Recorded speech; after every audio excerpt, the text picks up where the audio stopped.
Carbon is a critical ingredient for life on Earth. All living things are made up of about 25% carbon.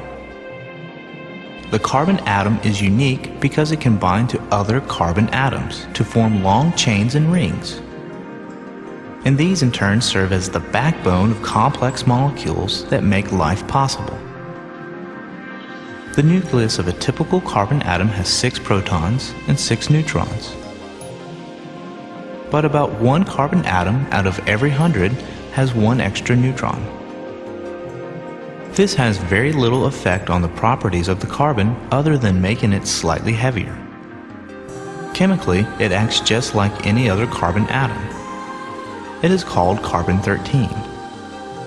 And there's an even rarer type of carbon. It is formed high in the atmosphere when cosmic rays strike atoms of nitrogen, converting them into carbon-14.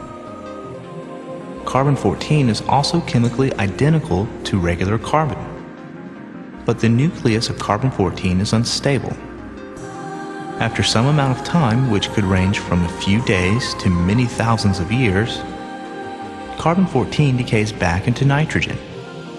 But since carbon-14 is formed at a steady rate, there is a constant level of it in the environment.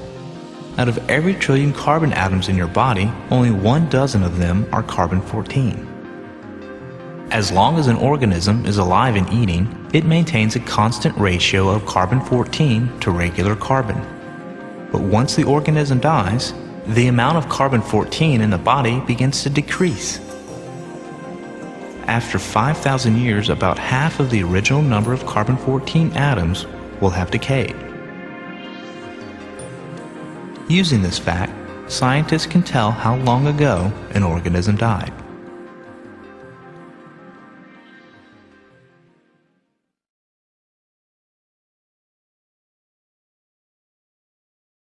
Our upper atmosphere is constantly being bombarded by neutrons from the Sun.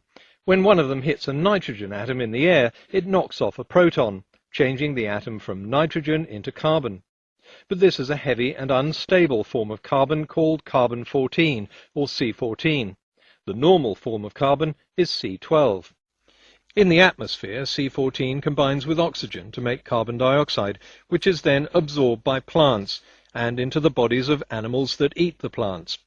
The ratio of these 2 isotopes in animals and plants is roughly the same as the ratio in the atmosphere around them. But when the animal or plant dies, C14 decays over time and reverts back to nitrogen. So compared to C12, which doesn't change, the amount of C14 falls at a constant measurable rate. By measuring this ratio inside the dead animal or plant, scientists can find out when it died. Before I look at other dating techniques, I'll bat a few hoary old myths about carbon-14 out of the ballpark. No, it's not. That's like saying cars don't work because sometimes drivers get lost. Carbon dating works fine, but if the wrong stuff gets analyzed, then you'll end up getting the wrong date. So if there's bacteria or mold or any kind of contamination on the sample, the date will be wrong. If the results aren't calibrated properly, the results will be wrong. And in some environments, carbon dating is impractical, so the results will be wrong. But when everything's done properly, the results are right. That's no different to any sophisticated analysis technique, from X-ray imaging to spectroscopy. Contaminated samples don't invalidate the principle of DNA analysis or chromatography or spectroscopy. We know they work, and we know carbon dating works. Firstly, carbon dating can be checked against artifacts of known age, such as ship's timber. Secondly, it can be checked by sending the same artifact to different labs for analysis. Thirdly, let's take a sample of organic material from each of these layers. If carbon dating was random nonsense, you'd expect the chronological order of these samples to be all over the place, but that doesn't happen. The results show each of these samples in its correct chronological order. The ones from the upper beds are younger, and the ones from the lower beds are older. Is this magic, or is it because carbon dating works, and that's why it's used? Samples don't come with labels attached, telling the lab their age. Testing is always blind. If it's not blind, it's not science. But carbon dating isn't used on diamonds and coal, and for very good reason. As I explained, C14 is formed when neutrons collide with nitrogen atoms. The C14 used in carbon dating originated in the atmosphere. But you can also get it deep underground, in places where decaying uranium is giving off neutrons. Coal and diamonds are made of carbon, so you'd expect to find higher levels of C14 in coal and diamonds close to rocks that contain uranium, and much lower levels away from those rocks. And that's exactly what we do find. Carbon dating is only used and only useful for dating organic material in the topmost sedimentary layers. Now that we've got carbon dating out of the way, let's quickly run through a few more absolute dating methods. Biologists know that human DNA mutates at a fairly regular rate, and they can trace these mutations back, like following the branches of a tree back to the trunk. It's not a greatly accurate method, but it does give a rough idea of when humans migrated, and a very definite idea of where. Africa, around 50,000 years ago, just as other dating methods suggested it should. Every 250,000 years or so, the Earth's magnetic fields flip over, and the South Pole becomes the North Pole. Magnetized minerals within rocks show the polarity of the Earth when the rocks were laid down, so throughout the geological column, rocks show a regular magnetic banding depending on the polarity of the Earth, and that can be dated. Potassium-argon dating works on the same principle as carbon dating, but instead of carbon decaying to nitrogen, we have potassium decaying to argon. And instead of a half-life of 5,500 years, we have a half-life of 1.3 billion years. That means the method can be used for dating rocks and fossils hundreds of millions of years old. The technique has largely been replaced with the far more accurate argon-argon method, and there are other decay processes that can be measured, each with different half-lives, such as uranium-thorium and rubidium-strontium. Radiometric dating takes us back to the oldest rocks we found on Earth, 3.8 billion years old. If you want to go back even further, you have to look into space.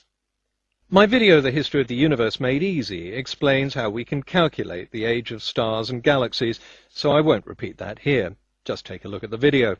What's important is that the results fit perfectly with the chronology we find on Earth. The Sun, for example, doesn't turn out to be younger than the Earth or older than the universe. Its age, based on the amount of hydrogen fused into helium, is exactly what you'd expect.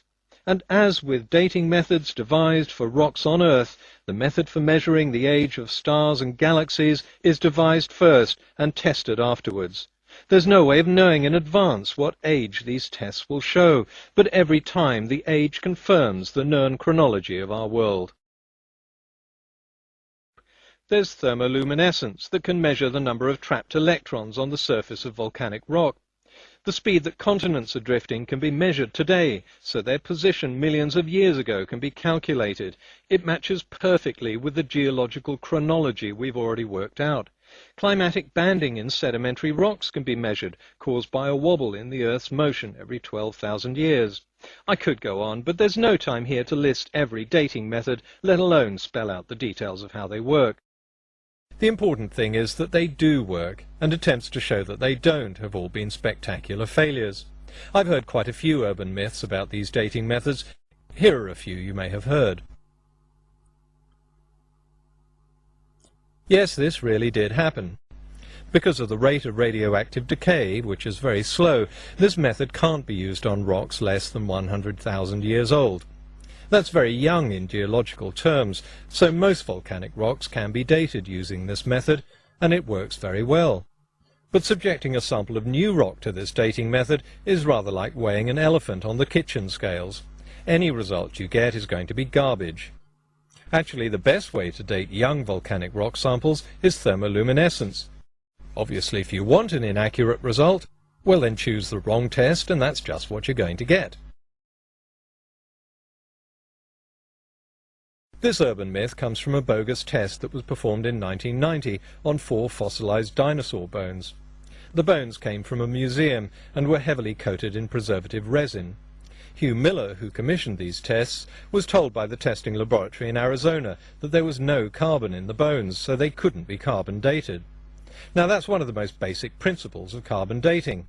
You obviously have to have carbon in the samples, and dinosaur bones are so old the carbon has nearly always been replaced by minerals, as was the case with these samples.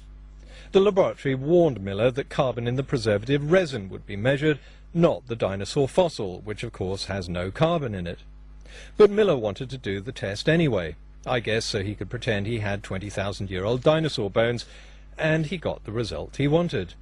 I suppose he could just as well have spread jam on the fossils and pretended that they were 5 years old. So not only do we have the intelligence to work out what happened in the past, we also have a number of tools to work out when it happened. And if anyone thinks these tools don't work, they shouldn't have to mislead or cheat. Just send samples of known age to a lab, ask the technicians to perform the appropriate test on the material, and see if they come up with the right answer. It's so easy to do. You have to wonder why the skeptics don't dare do it.